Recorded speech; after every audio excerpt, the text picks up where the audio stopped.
Sessizlik içimdə qışqırır yenə. Gecədir yolumda işıq yox mənə. Uçuram sərhədsiz boşluqlara mən. Səsimlə qırıram qaranlığı mən. Keçid ürəyim döyünür ildırım kimi. Artıq əvvəlki mən deyiləm indi. Səmadan da yuxarı qalxacaq, heç kimin çatmadığına çatacaq.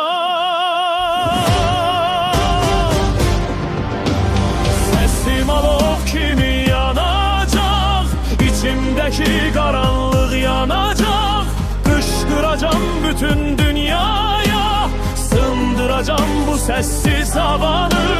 Qorxu, ağrı, hər şeyi aşacam, göylərə qədər uçacam. Hər addımım yeni bir savaş, amma arxamda bir işıq var. Səsim qırılsa belə bir an, yenə qalxaram dayanmaram.